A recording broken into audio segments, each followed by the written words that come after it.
হরে কৃষ্ণ। সেই প্রভুর কথাই কিছু প্রচার উদ্দেশ্যে বলছি। বিচারকে সুন্দর করতেই হবে, আর সঙ্গতিও ঠিক হওয়া চাই, অন্য ঠিক মতো নেওয়া চাই, ভুল চিন্তা করা উচিত নয়। কিছু নিয়ম মানতেই হবে জীবনে। যেরাম এখন জীবন চলছে, এ তো তুমি ঘুমিয়ে আছো, একটা কিরম বয়ে চলেছে জীবন। কারণ ভুল চিন্তা করা তো ঠিক না, কারণ ভুল চিন্তা করলে তোমায় তো ভুল দিকেই নিয়ে যাবে। যা হয়ে গেছে ওখানেই শেষ করো, তিলকে তাল করতে যেও না। দোষ সবাইরই থাকে, কারণ সমস্ত কিছুর ফল তো তোমায় ভুগতেই হবে। তুমি যতই পাপী হও তাতে কোনো ক্ষতি নেই। তুমি নিষ্ঠার সঙ্গে ভগবানের নাম নিয়ে যদি এগো, তাহলে প্রভুর ভজন করতে করতে যখন নিজেকে সমর্পণ করবে, তখন তো তোমাকে সাধুই বলা হবে। কারণ কেন কেননা ভগবান কারুর থেকে প্রতিশোধ নিতে চায় না, ভগবান তোমার বদলে যাওয়া দেখতে চায়। তাই নিজেকে বদলাবার জন্যে তৎপর হও। তাই মনে রাখতে হবে যে কোনো কর্মই ভালো বা মন্দ হয় না, তার পেছনে তোমার ভাবনা কেমন সেটাই প্রশ্ন। কারণ তোমার ভাবনাই কর্মকে রূপ দেয়। যেমন ডাক্তারের ভাবনা নিয়ে কাউকে যদি ছুলে একরকম, অন্য কেউ ছুলে আর একরকম। ডাক্তার যদি কুমতলবে ছোঁয় আর একরকম, যদি চিকিৎসার ভাব নিয়ে আরোগ্যের ভাব নিয়ে ছোঁয় তো একরকম। তাই বাচ্চাদের স্থিতি, বড়দের স্থিতি বা বুড়োদের স্থিতি এসব বিভিন্ন রকম। যদি যজ্ঞ করছো অপরের অকল্যাণের জন্যে, তাহলে তার ফলও তো অশুভ হবে। আর যদি অপরের ভালোর জন্যে করছো, সদ্ভাবনা নিয়ে করছো, তো তার ফল তো মঙ্গলজনক হবেই। তাই যে সদ্ভাবনা নিয়ে চলে এবং সমস্ত বুদ্ধির যে সাক্ষী, এবং যাকে প্রশংসা বা নিন্দা প্রভাবিত করতে পারে না, সেই নিজের সাক্ষী স্থিতিতে টিকে থাকতে পারে।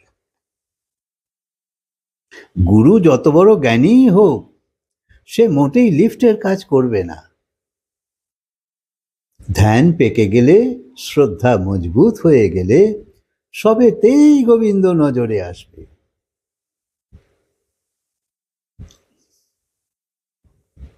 তাই জীবনে যদি ভক্তি থাকে, যেমন ধনের ভক্তি, শ্রদ্ধার ভক্তি, তাই যদি ভক্তি পরমাত্মার দিকে হয়ে যায়, তাহলে চমৎকার হতে দেরি হবে না। শুধু মোড় ঘোরাবার প্রয়োজন। খাবার সংগ্রহের জন্য মানুষ ছল করছে, কপট করছে বা গায়ের জোরে করছে। কোনো মানুষের বিশাল বাড়ি থাকতে পারে, অনেক ঘর থাকতে পারে, কিন্তু সব ঘরে সে তো শুতে পারবে না। যত পোশাকই তুমি সংগ্রহ করে রাখো, শরীরে যতটা লাগবে ততটাই ব্যবহারে আসবে। সেই রকম যতটা ভোজনের ওপর ভগবান মোহর লাগিয়েছে, অতটাই ভোজন তোমার কাজে আসবে।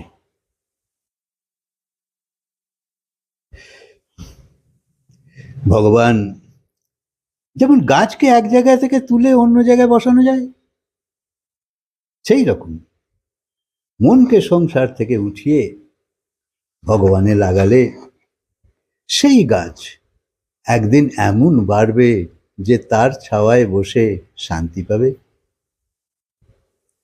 আমাদের মন বড়ই ছোট, কিন্তু ভীষণ শক্তিশালী। কথায় আছে, যত বড় বাড়ি তার থেকে ছোট ঘর, যত বড় ঘর তার থেকে ছোট দরজা। যত বড় দরজা তার থেকে ছোট তালা, যত বড় তালা তার থেকে ছোট চাবি। আর এই একটা চাবি দিয়ে গোটা বাড়িকে বন্ধ করা যায়। এই চাবি হলো মন।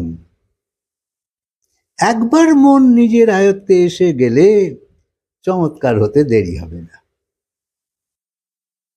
আবার চাবি ধরো একদিকে ঘোরালে তো বন্ধ। সেই রকম মনের চাবি এতদিন তুমি সংসারের দিকে করে রেখেছ, এবার যদি উল্টো দিকে ঘোরাও তাহলে জগতের দিকে আর নয়, বরং জগতের মালিকের দিকে যাবে। তাই দুঃখ সবাইয়ের হয়, এমনকি অবতারও জগতে এলে তাকেও বহু বাধা বিঘ্ন সম্মুখীন হতে হয়। হয় বাধা হয়ে আসবে, নালে সমস্যা হয়ে আসবে, বা পরীক্ষা নিতে আসবে, বা সংঘর্ষ রূপে আসবে, কোনো না কোনো রূপে আসবেই আসবে, এবং ভালো করে নাড়িয়ে দেয়। আমাদের সবারই তো অভিজ্ঞতা আছে, কত কষ্ট সহ্য করেছি ভিন্ন ভিন্ন ভাবে।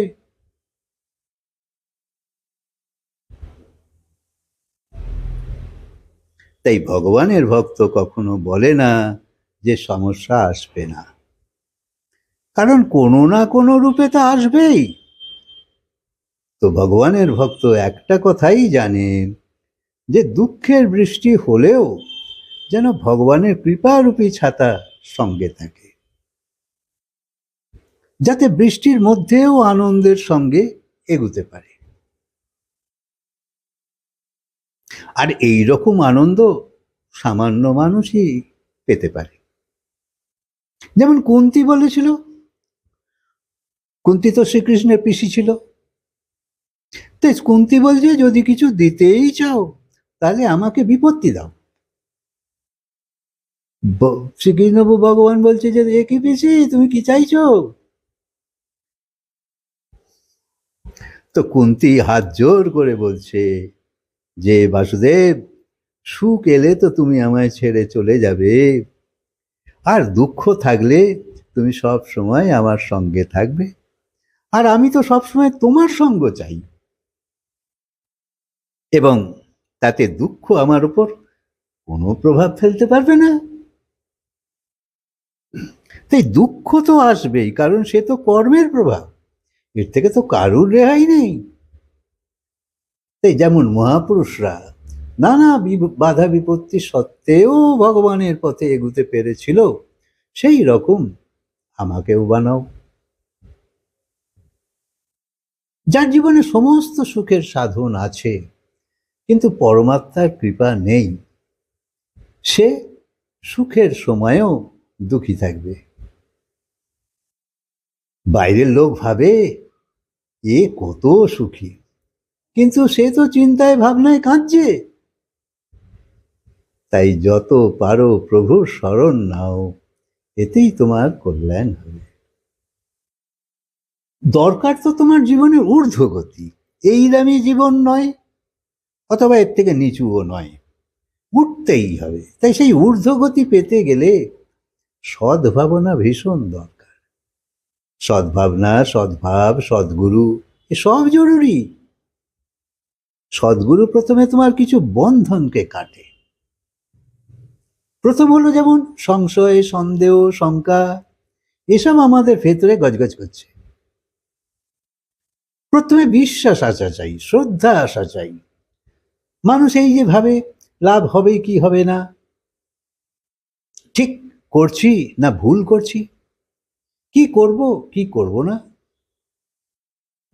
এগুলো উচিত কি না, আগে লাভ হবে কি হবে না।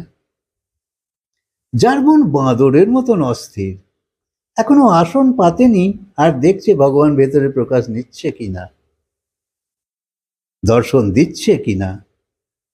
আরে দুধ থেকে দই বানাতে গেলেও তো কিছু সময় দিতেই হবে, সেই জন্য কিছু ধৈর্য তো চাই। খালি খালি ঢাকা খুলে সে দেখলে কি হবে। তো বিশ্বাস রাখো, শ্রদ্ধা রাখো, কাজ ঠিক হবে। তাই দুদিনেই হতে পারে, বা 2 মাসে হতে পারে, বা 2 বছরও হতে পারে। তোমার মধ্যে স্থিরতা চাই, তবেই তো ভগবান প্রকট হবে। তাই নিজেকে শুদ্ধ করো, পবিত্র করো, একটু দেরি হবে না বা অনুভূতি হয়ে যাবে। ভগবান তো বসেই আছে তোমার ভেতর, অন্তর্যামী। ভগবান পর্দার পেছনে লুকিয়ে থাকতে চায় না, সে তো সব সময় প্রকট হতেই চায়। সত্যি সত্যি কোনো সাধক হওয়া চাই। আমাদের মধ্যে তো মোহ খুব বেশি। বস্তু, ব্যক্তি, পদার্থ সবই আপন যা কিছু আছে তাদের প্রতি আমাদের খুব আকর্ষণ, আসক্তি। মোহের বশে মানুষ পরিবারের কথা বলে, যে ওর জন্য আমার খুব চিন্তা হয়। তাই এখন যদি সবকিছু ছেড়ে চলে যাই তাহলে কামধান্দা সব বন্ধ হয়ে যাবে, বাচ্চারা এখনো ছোট আছে, যদি আমি সাধনায় বসে যাই তো সেটা ঠিক হবে না। আর এটাই হলো মোহ। আরে মানুষ ভুলে যায় যে যদি এখনই তোমার চোখ বন্ধ হয়ে যায় তো বাচ্চা আগে ঠিকই এগুবে, কামধান্দাও করবে, বড়ও হবে। তাই আজই চাবি দাও, আর বাচ্চাকে নিজের পায়ে দাঁড়াবার হিম্মত দাও, আর নিজেকে ভগবানের মালা জপবার অধিকারী বানাও। তোমার সন্তানকে তোমার ধন সম্পত্তির অধিকারী বানাবার চেষ্টা করো না, বরং তাকে তোমার জ্ঞান দাও, তোমার অনুভব দাও, তোমার পুরুষার্থ দেখাও, যাতে সে নিজের সিঁড়ি নিজেই বানাতে পারে। ধন দৌলতের মাধ্যমে তুমি কারুর ভাগ্য বদলাতে পারবে না। ধরো তোমার 3 সন্তানের মধ্যে তোমার সম্পত্তি সমানভাবে ভাগ করে দেওয়ার পর দেখবে যে হয়তো একজন উন্নতি করল, একজন একই অবস্থায় রয়ে গেল এবং আর একজনের পতন হলো। এ সিধে কারণ যে তার নিজের যোগ্যতা, নিজের ভাগ্য এটা তো কাজ করবেই। তুমি কারুর ভাগ্য বদলাতে পারো না, শুধু সহযোগ করতে পারো। কিন্তু মনে রাখবে, বাচ্চার জন্য নিজে অন্যায়ভাবে অর্থ উপায় করে নিজের ভাগ্যকে বিগড়ে দিও না। তোমার সামনের জীবনকে তুমি খারাপ করো না। সুপুত্র হলে হয়তো তোমার থেকেও উঁচুতে উঠবে, আর কুপুত্র হলে এমন সঙ্গ করবে, এমন জায়গায় বসবে যে সামান্য সময়েই সব উড়িয়ে দিতে থাকবে। তাই ধর্ম কামাও, পুণ্য কামাও, এই মোহের বন্ধনকে কাটতে হবে। ভয় সবার মধ্যে আছে, সবাই ভয় সবাই আছে। আর ভয় হলো তোমার একটা বন্ধন, এইরাম না হয়ে যায়, অতএব আগলে রাখছো বন্ধন। মানুষ সবসময় ভয় পায়, কিন্তু গুরু বোঝায় যে যে মালিক তোমায় এত দিন সামলেছে আগে সেই সামলাবে, যে মান রেখেছে সেই কৃপা করবে। তাই নিশ্চিন্তে তার উপর ভরসা করো এবং নিজেকে প্রভুর সঙ্গে জোড়বার সংকল্প নিয়ে এগিয়ে পড়ো। হরে কৃষ্ণ। কথাকে আজকে বিরাম দিই, আবার বলবো।